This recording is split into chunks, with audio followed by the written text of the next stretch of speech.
आईना लेकर वो चल दिया, और चलते चलते उसने आईना को घुमाया पहले गुरु जी की तरफ ही।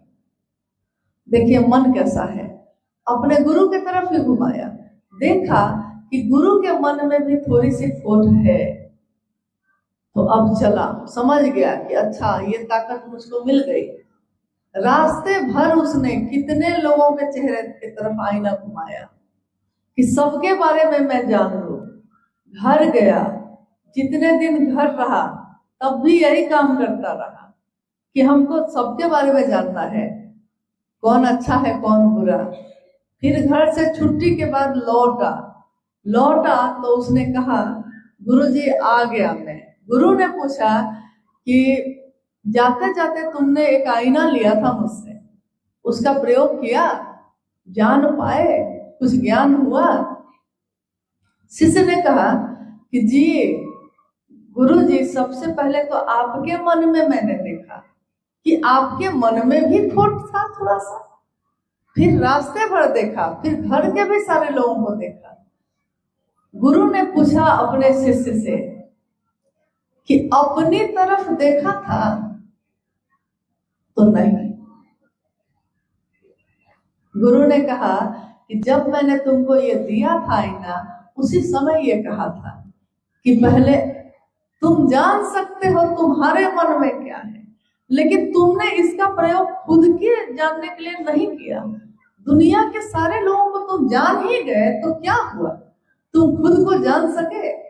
और मैंने तो ये ताकत दी थी कि तुम खुद को जानो, खुद को जानोगे तो भगवान को जानोगे, भगवान को जान लोगे तो दुनिया में कुछ भी गलत नहीं लगेगा, क्योंकि तब लगेगा इसमें भी उनकी कुछ मर्जी होगी, कुछ सोचा होगा महादेव ने, तभी तो ऐसा हुआ है। तो यही हमारी आपकी हालत भी होती है। बरसों बीत गए महादेव महादेव करते हुए, शिव चर्चाओं की धूम है, महादेव से दया मांगते हैं कि शिष्य बने। इसके लिए हम महादेव से दया किस लिए मांगते हैं कि मैं शिव का शिष्य बनूं, मैं बनूं। मैं अपने गुरु शिव से रोज ये कहती हूँ, हे शिव आप मेरे गुरु हैं, मैं आपका शिष्य हूँ, मुझे शिष्य पे दया कर दीजिए। रोज जो कहते हैं मुझे शिष्य पर दया करिए, तो बनना क्या है, पहले खुद शिव का शिष्य बनना है, और तब खुद शिव का शिष्य बनकर दूसरों को शिव का शिष्य बनने के लिए प्रेरित करना है। खुद बनेंगे तभी ना दूसरे को प्रेरित करेंगे, दूसरे को प्रेरित करेंगे तो खुद बनेंगे, ये भी मामला है। तो क्या हम दूसरों को शिव के लिए प्रेरित करते हैं या खुद के लिए प्रेरित करते हैं? अगर हम कहें कि मुझसे पूछे बिना आप कुछ न करिएगा, तो ये तो हम खुद से न प्रेरित कर दिए, अपनी तरफ प्रेरित किए। लेकिन शिव के शिष्य ने तो ये कहा कि दूसरों को शिव के लिए प्रेरित करना, शिव की तरफ चलाना। तो हम ये क्या कर बैठे, करने चले थे कुछ और, करने लगे कुछ और। तो पहले सूत्र से ही हमको ध्यान देना होगा कि ये जो तीनों सूत्र मिला है, ये सबसे पहले मेरे लिए ही मिला है, तो दुनिया के लिए फिर मेरा काम है। लेकिन जब मैं ही शिव का शिष्य न बन पाऊं तो मैं दुनिया को क्या दूंगा? जब मेरे ही हाथों में दिया है, जलता नहीं है, तो हम किसी के घर में रोशनी लेकर कैसे जाएंगे? अंधेरा लाने के लिए कहीं कोई टॉर्च नहीं बनता है। किसी दुकान में आपने देखा है कि टॉर्च मिलता हो अंधेरा लाने वाला?